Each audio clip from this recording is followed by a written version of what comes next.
কোনো আসামির ফাঁসির আদেশ চূড়ান্ত হওয়ার আগে তাকে কারাগারের কন্ডেম সেলে রাখা যাবে না বলে রায় দিয়েছে হাইকোর্ট।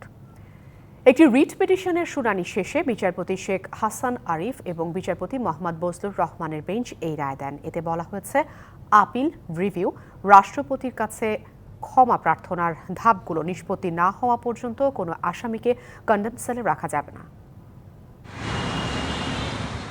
মৃত্যুদণ্ডাদেশ চূড়ান্ত হওয়ার আগে মৃত্যুদণ্ডে দণ্ডিতদের কন্ডেম সেলে রাখার বৈধতা চ্যালেঞ্জ করে 2021 সালের 2রা সেপ্টেম্বর হাইকোর্টে রিট করেন চট্টগ্রাম, সিলেট ও কুমিল্লা কারাগারের 3 কয়েদি। তিনজনই মামলা চূড়ান্ত নিষ্পত্তির আগে ছিলেন কন্ডেম সেলে।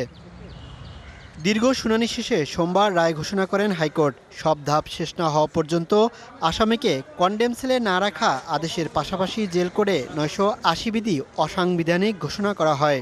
যত বিচার বিভাগীয় পদক্ষেপ আছে, এই সব কিছু নিষ্পত্তির পরেই একজন ব্যক্তির মৃত্যুদণ্ডাদেশ চূড়ান্ত হবে। 1, 2, 3 ঢাকায় জমি জিতে নিন 100% ক্যাশব্যাক সহ 20 কোটি টাকার পুরস্কার।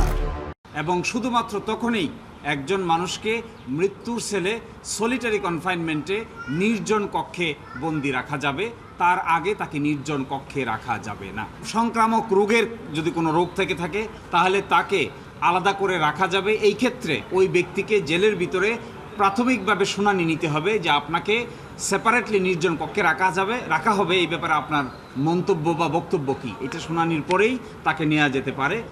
রায়ের বিরুদ্ধে আপিলের কথা জানান রাষ্ট্রের প্রধান আইন কর্মকর্তা। লটা সেটেল করতে হলে সুপ্রিম কোর্টে যেতে হয়। তো এই ক্ষেত্রে আমি এখন তো নিজে জানি না, গভর্নমেন্টের সঙ্গে কথা বলবো, আলোচনা করব। যদি গভর্নমেন্ট আমাকে ইনস্ট্রাকশন দেয় আমি ডেফিনেটলি সুপ্রিম কোর্টে যাব। 2022 সালের নভেম্বর পর্যন্ত 2556 নারী পুরুষ কন্ডেম সেলে আছেন। কারাগারগুলোতে যাদের কন্ডেম সেলে রাখা হয়েছে তাদের 2 বছরের মধ্যে ক্রমান্বয়ে সাধারণ সেলে রাখার নির্দেশ দেন আদালত। Mohaiminul Khan Apu, DBC news, Dhaka.